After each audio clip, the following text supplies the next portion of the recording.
November 1st, 1954 marked the beginning of the Algerian War of Independence. In the middle of the night, coordinated fires were lit across Algeria. In Iri-les-Moulins, a village located in the Ouerdane mountains, a fire was started by a group of fighters. French radio stations presented these events as the work of simple bandits. Yet, this was not an isolated act. Coordinated attacks were carried out throughout the country. Barracks, police stations, official buildings, and even radio stations. The targets were strategic. The operation had been meticulously planned by the Mujahideen of the Front de Libération Nationale. This uprising marked a turning point. The Toussaint Rouge, as it would later be called, was the starting point of a major conflict. For the colonial state, the shock was brutal. It was no longer a series of incidents, it was a war. In the first years following the outbreak of the armed struggle in 1954, the revolution encountered serious problems in organization, communication, and logistics. By cutting off connections between the 6 historical leaders of the interior, the repression prevented their meeting planned for January 1955. It also blocked any contact with the 3 external leaders based in Cairo, Eid Hamid, Ben Belang, and Khidar. In fact, the 9 historic heads of the Algerian Revolution will never meet. By March 1955, 3 were already out of action. Didouche was killed in a skirmish in January. Ben Boulaid and Bitat were arrested in February and March, respectively. Because each zone operated independently, their actions often seemed chaotic or desperate. If these actions continue, they risk compromising the revolutionary process, especially since the French government, after having concentrated its forces in Oris and Kabyle, decreed a state of emergency in these 2 regions on April 3, 1955, in order to neutralize the resistance.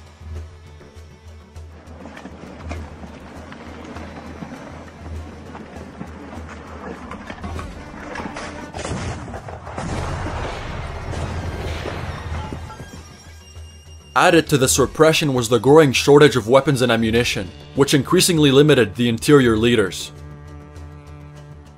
They regularly and bitterly denounced the inability of the logistics manager, Ben Belang, to supply them a year and a half after the insurrection.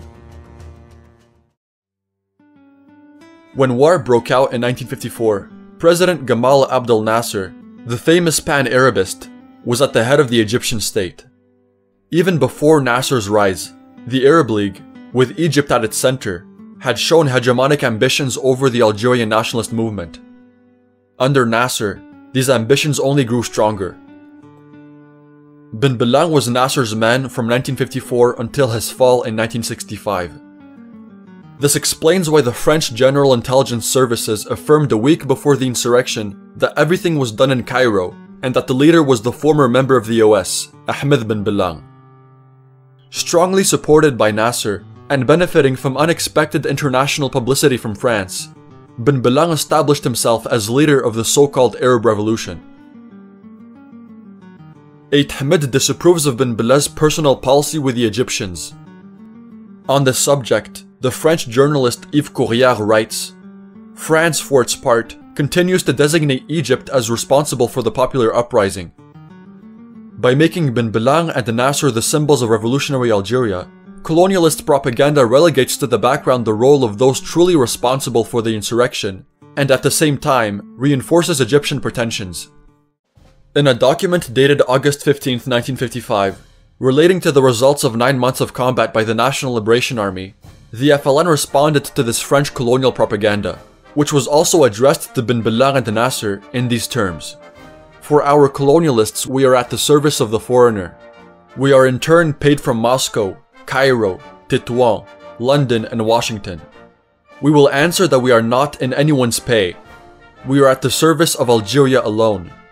There are no foreigners in our ranks, neither Tunisian, nor Egyptian, nor German.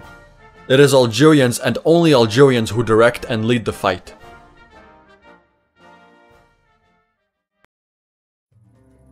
To internationalize the Algerian crisis, Eid Hamid, who had been traveling through Asia since 1952, achieved a major breakthrough. In April 1955, at the Afro-Asian Conference in Bandung, Indonesia, he secured international recognition for Algeria's right to self-determination, a major diplomatic victory for the FLN. Meanwhile, the conflict between the interior and Ben Belang worsens. Ben Belang is seeking a negotiated solution with France without consulting the interior, at a time when colonialism, alongside repression, is forcefully redeploying its classic weapon, the divide and rule strategy. Since the conquest of Algeria, any popular uprising against French domination automatically triggers the process of repression and division.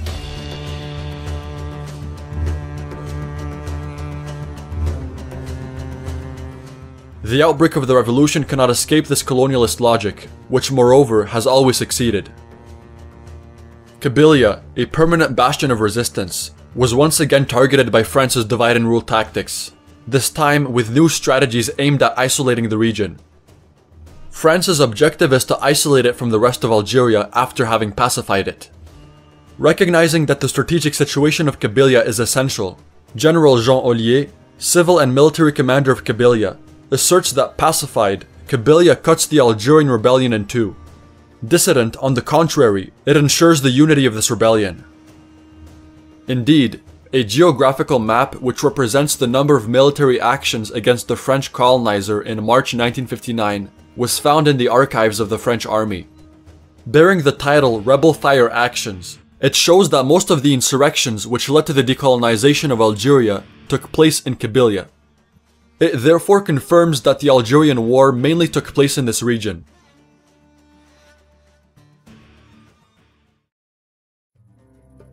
At the beginning of 1956, a wave of Kabyle immigrant workers returned. 23,000 men returned to Kabyle and most of them joined the rebellion. In addition, thanks to the rallies, from April 1956, of other political movements, the FLN established itself as the only legitimate interlocutor facing France.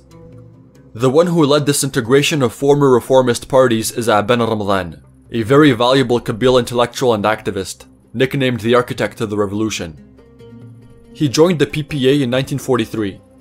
Arrested in 1950, he was sentenced to 6 years in prison. Atrociously tortured, he confessed to nothing.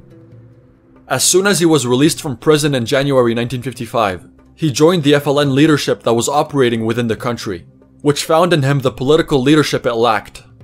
On Ben's role, Algerian historian Mohamed Harbian writes, Ben Belang and Boudiaf wanted to make the FLN the organization of former OS members.